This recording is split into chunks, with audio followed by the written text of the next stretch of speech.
So this is interesting, right? What do we all long for? What made me pick up this book was the title, because I mean, it seems like pretty universal, right? Like, what do we all long for as human beings? Like, not what we want, but what do we all long for? Because the idea of longing is you don't get it, right? Or you have been trying to get it, so you don't get enough of it. So it's interesting. So yeah, for you, when you think about it, like, what do you long for? What are the things that you really want in your life that you're not getting, or that you used to get but you haven't had recently, or that you're hoping to get, that you're waiting for? What are the things that you get a bit of but not enough of it?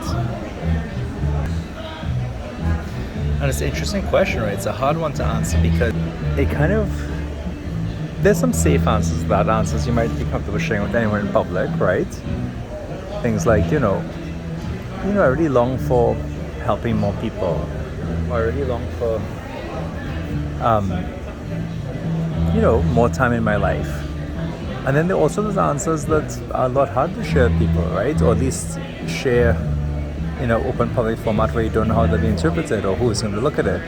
Because the whole idea of longing for something is that you may be unable to get it. And are you unable to get it because of your circumstances? Are you comfortable sharing your circumstances? For example, do people long for financial freedom? Are you unable to get it because maybe actually it's something that you find personally difficult to do that other people don't? Some people might long to feel like a sense of being organized. They long to feel a sense of being really good at what they do. And so it's interesting, right, that it really actually touches on a lot of deeper concepts. For example, I can think of people I know, colleagues or friends, right? Some of them they probably long for the sense that, like, they're good enough. They're good enough at their job. They're good enough at the interactions they have with people, family, friends, and other relationships.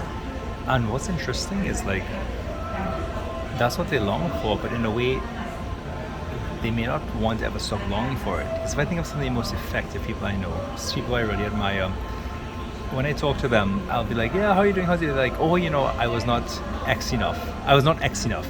X could be productive, X could be helpful, X could be caring. But these people constantly say to themselves, like, I can see the thought process. They're like, I wasn't X enough, because what they're thinking is, I could have been better.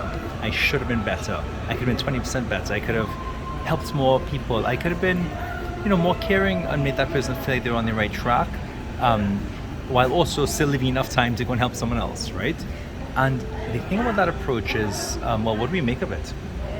In a way, that's a profoundly powerful approach, because they're constantly driving themselves to do better. At the same time, it has a cost. Everything has costs and benefits. The benefit is that they're constantly driving them, and I trust those people to do a lot of things well. Like, when they tell me, oh, I didn't do such a good job on this paper, I'm like, I'm going to look at that paper, because that paper is going to be fantastic. It's going to be super well organized. It's going to be really clear, but they're constantly driving harder and harder, right? So there, I didn't do a good enough job. It's actually pretty good. So that's the benefit.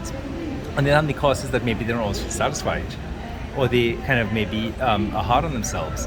And it's delicate, because when you're hard on yourself, it can be helpful and drive you forward, which can make you long-term happier, but the moment it can feel less good.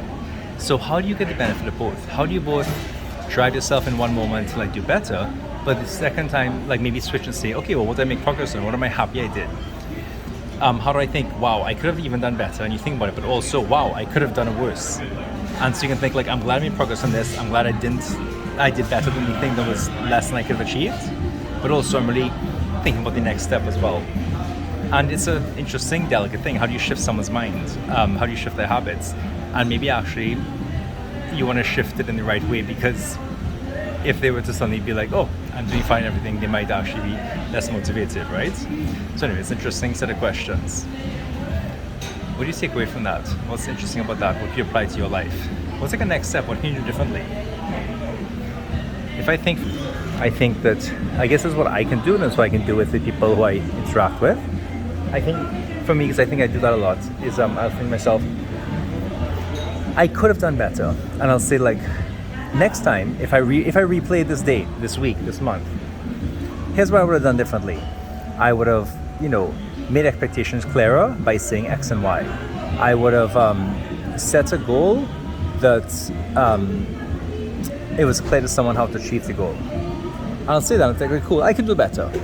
And I'll think, great, I have a plan. And I also think, how could it have been worse? Or what am I grateful for progress or not, right? And I think to myself, well, okay, it could have actually been an even less clear goal. It could have been that we didn't actually get this particular data set collected. It could have been that something else happened. And so kind of ask those two questions, right? Here's where I am. I'm at X, right? How could I have done X plus 20% if I replayed the day?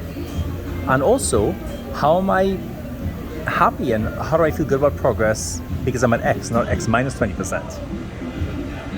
So what are your takeaways? What are your next steps on this?